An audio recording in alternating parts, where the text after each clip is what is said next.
According to the calendar, we're now over halfway through spring, and so a number of you have been asking for a garden update. But unfortunately, because we're located in Ontario, Canada, there just hasn't been much going on yet. You see, this is still pretty early for us, and we won't even begin planting out for another few days or so. In fact, while we've had some absolutely gorgeous days lately, we've also still had snowstorms as recently as last week. So for the most part, our garden's future inhabitants are still keeping cozy in the basement under grow lights. But speaking of which, this year we decided to expand our germination station to accommodate a larger number of seedlings. However, likely due to the global uncertainty caused by the pandemic, it looks like we're not the only ones. So, finding new supplies and equipment has been a bit of a challenge. We got around our lack of pots by experimenting first with plastic solo cups, and then later with these far more sustainable homemade paper pots. But lighting has been a bit harder. After waiting over a month for shipping, we finally received these new fixtures and LED bulbs, and for the most part we've been really happy with them, especially when combined with our older fluorescent lights.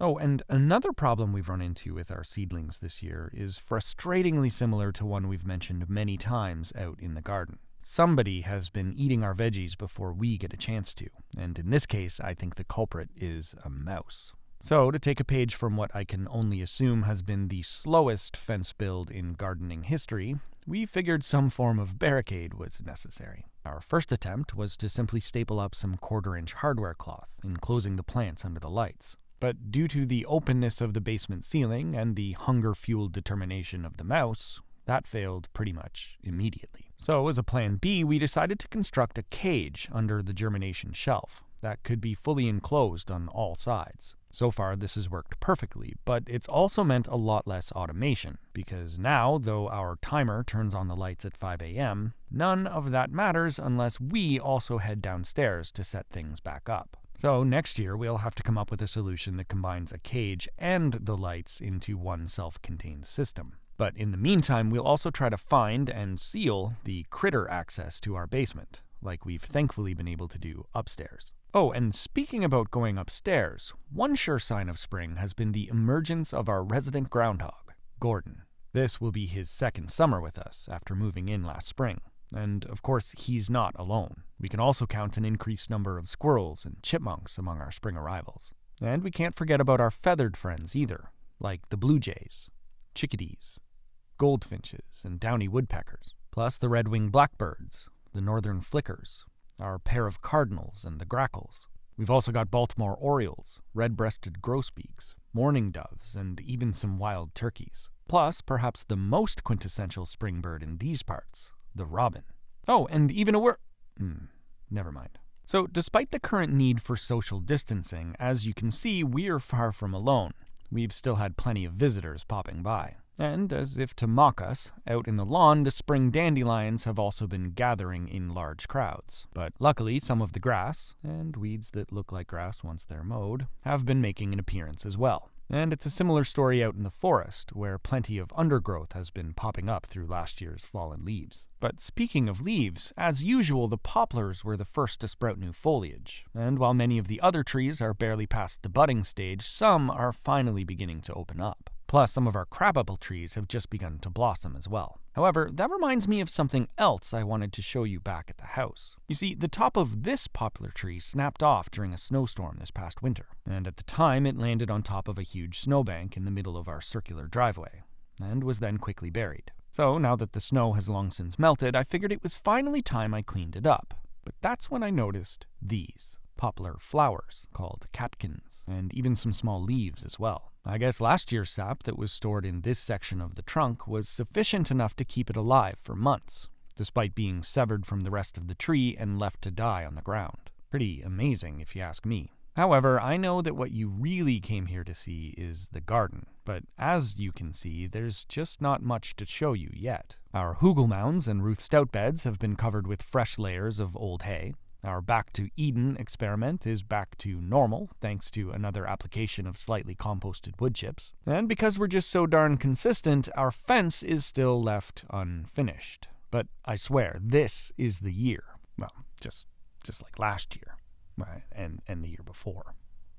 Chives. One of the few perennial veggies in our garden and one of the first to sprout in spring. These guys are reliably prompt and reliably delicious. In fact, we've already been harvesting some of them for a couple of weeks now to add a bit of fresh oniony, garlicky flavor to our meals. But if you really want garlic, it's best to go for the real thing. And boy, have we got that covered. You see, over in the garlic beds, most of the plants have sprouted through the mulch, and so far, they're looking great. But it's not just in the beds, because as you can see, we also have garlic plants coming up in the grassy paths as well. Looks like we must have dropped a few when harvesting or planting last year. And honestly, despite having absolutely no assistance from us, they're doing just fine on their own. Once again, nature finds a way, so try not to stress too much about doing things perfectly. Oh yeah, and there's another patch of volunteer garlic coming up over here, but this one is sprouting from a bundle of scapes that we accidentally left on the ground. As a quick reminder, scapes are just a fancy word for garlic flowers. And within each of those flowers are all of these bulbils, which, much like the cloves, can be used to grow new plants if buried in the soil, or, in this case, just left on the ground all winter. And finally, one plant that many of you have been asking about is our newest addition from last year, asparagus. And this is one that we've been eagerly awaiting as well. So every day for about a month now, I've been heading out to see if any of the spears were coming up. And every day I'd been disappointed. However, as you may recall, we were initially inspired to plant these last spring after finding some wild asparagus growing happily in our forest. So I've chosen to use them as our barometer, and checked them every day as well. I figured if the wild ones aren't up yet, then I won't worry about the cultivated ones. So when one day last week I discovered the first wild spear poking through the earth, I quickly ran back to the garden, and sure enough, found one there as well. About twice the thickness as last year, and looking healthy. And now, a week later, it's standing about a foot tall and has been joined by a few others. So it looks like at least some of them have made it through the winter, which means we've made it 1 year closer to tasting some. But unfortunately, despite the fact that the wild strawberries are already up and flowering, the cultivated ones we interplanted with the asparagus are still a no-show. But that was to be expected, since they never came up last year either. I suspect their problem was either being covered with mulch right after planting the crowns, or that the crowns were bad from the start. Both possibilities have been suggested by a number of you, and as usual, I think you're probably right. Oh well, we'll just try again this year. And luckily, that should be soon, because assuming the last of the snow is behind us, we hope to begin transplanting our seedlings within the next few days, to finally get this growing season underway. And once we do, we'll be sure to post some more updates as well. But in the meantime, thanks for watching, and we'll see you soon. Oh, sorry, one more thing. Since this video started with the sunrise over the field, I figured it was only fitting if it ended with the sunset over our pond. Plus, it's a great opportunity to mention the spring frogs that treat us to a chorus of calls every evening. So, please enjoy, and we'll see you soon.